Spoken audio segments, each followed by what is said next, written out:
دیکھو یہ جو تجویز کرتے ہیں بہت بری ہے. جو لوگ آخرت پر ایمان نہیں رکھتے انہی کے لیے بری مثال ہے. اور اللہ کو صفت اعلیٰ زیب دیتی ہے اور وہ غالب ہے، حکمت والا ہے. اور اگر اللہ لوگوں کو ان کے ظلم کے سبب پکڑنے لگے تو ایک جاندار کو زمین پر نہ چھوڑے، لیکن ان کو ایک وقت مقرر تک مہلت دیے جاتا ہے.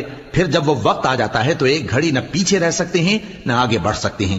اور یہ اللہ کے لیے ایسی چیزیں تجویز کرتے ہیں جن کو خود ناپسند کرتے ہیں، اور زبان سے جھوٹ بکے جاتے ہیں کہ ان کو قیامت کے دن بھلائی یعنی نجات ہوگی. کچھ شک نہیں کہ ان کے لیے دوزخ کی آگ تیار ہے، اور یہ دوزخ میں سب سے آگے بھیجے جائیں گے. اللہ کی قسم ہم نے تم سے پہلی امتوں کی طرف بھی پیغمبر بھیجے تو شیطان نے ان کے کرتوت ان کو آراستہ کر دکھائے، تو آج بھی وہی ان کا دوست ہے اور ان کے لیے عذاب علیم ہے. اور ہم نے جو تم پر کتاب نازل کی ہے تو اس لیے کہ جس بات میں ان لوگوں کو اختلاف ہے تم اس کا فیصلہ کر دو، اور یہ مومنوں کے لیے ہدایت اور رحمت ہے.